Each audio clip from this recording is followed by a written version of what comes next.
बस शहर के चमेशनी मोहल्ले की बेटी लता आज अपने स्वर्गीय पिता के हुनर को जिंदा रखकर उनका नाम रोशन कर रही है। वही हुनर, वही कलाकारी, कुछ भी नहीं बदला है तो सिर्फ कलाकार। करीब 8 वर्ष पहले लता के पिता पूरनचंद का निधन हो गया था, जो मूर्ति कला के एक बेहतरीन कारीगर थे। लेकिन उनकी कला आज भी जिंदा है, उनकी बेटी लता के हाथों में। लता ने अपने पिता के अधूरे सपनों को पूरा करने का बीड़ा उठाया है। हर वर्ष की तरह इस वर्ष भी उन्होंने मां काली की भव्य मूर्ति तैयार की है।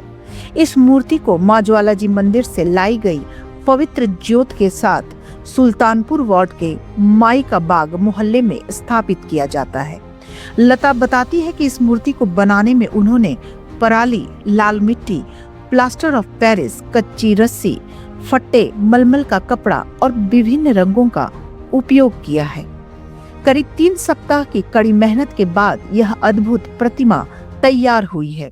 सिर्फ यही नहीं, कोरोना महामारी के दौरान लता ने श्री रामलीला क्लब चंबा के लिए रावण, मेघनाथ और कुंभकर्ण के पुतले भी तैयार किए थे।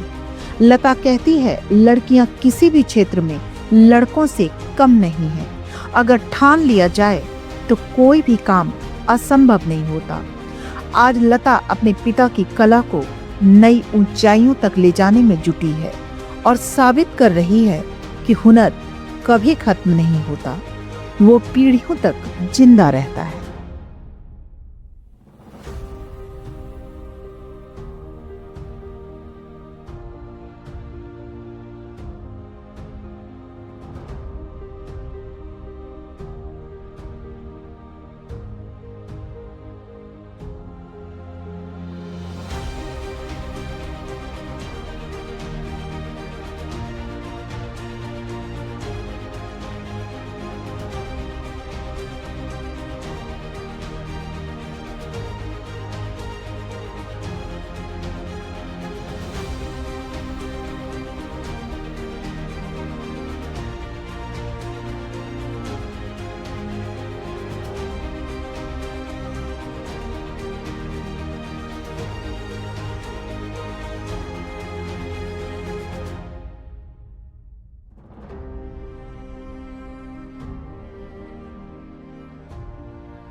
नमस्कार, मेरा नाम लता है और मैं मल्लाचमेशनी की रहने वाली हूँ।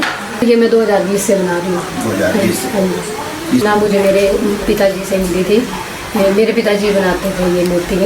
उनके मतलब डेथ के बाद फिर मैंने बनाना शुरू किया। मेरे पिताजी ने ये काम रामलीला में जो कलकत्ता से आते थे मूर्तियाँ बनाने के लिए, उनसे सीखा था। और फिर उसके बाद जब चैत्र मास के जो ये नवरात्रे होते थे, उसमें ये चंबा के जो कुलाबार मल्ला वाले और जलाकरी मल्ला वाले जो माता ज्वाला की जोत लाते हैं, तो वो लोग ये मूर्ति बनवाते हैं। तो ये मूर्ति जो थी मेरे पापा ने 35-40 साल तो हो गए बनाते हुए। तो फिर उसके बाद जब उनकी 2020 में उनकी डेथ हो गई, तो उसके बाद मैंने उसके बाद ट्राई किया, तो ये तब से बना रही हूँ। जब मेरे पिताजी ये काम करते थे तो हम देखते थे कि कैसे बनाते हैं, तो भी कभी ट्राई नहीं किया। पर हाँ, ये कि पेंटिंग वगैरह और ड्रेसिंग जो होती थी वो मैं ये करती थी। तो देखती थी कि कैसे बनाते हैं, कैसे पराली बांधी जाती है, मिट्टी लगाई जाती है, क्या कुछ होता है, पर कभी ट्राई नहीं किया मैंने। तो उनकी डेथ के बाद सोचा कि अपने पापा का नाम भी आगे बढ़ाऊँ।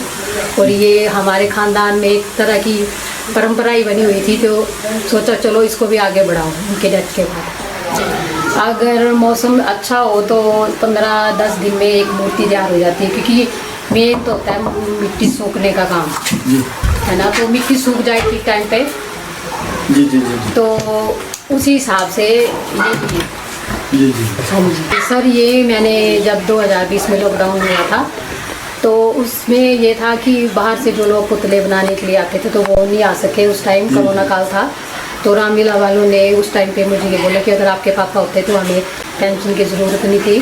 तो उन्होंने वो उम्मीदें जो मेरे पापा से थी उनको वो उन्होंने मेरे से लगाई। तो मैंने भी कोशिश की और 14-14, 15-15 फुट के वो पुतले बनाए थे। सामान कहाँ से लाते हैं आप? सामान वो ही लोग मुझे देते हैं, क्योंकि ये चीज़ें ऐसी होती है जो गांव में मिलती है, जैसे मिट्टी है, मैं तो शहर की रहने वाली हूँ, दूसरी जो होती है पराली वो भी गांव में ही मिलती है। तो जब मेरे डैडी थे तब तो वो मतलब ये था कि वो खुद प्रोवाइड कर लेते थे, पर अब तो वो लोग मुझे खुद ही दे देते हैं और दूसरे बाकी सामान तो मैं खुद ही खरीदती हूँ।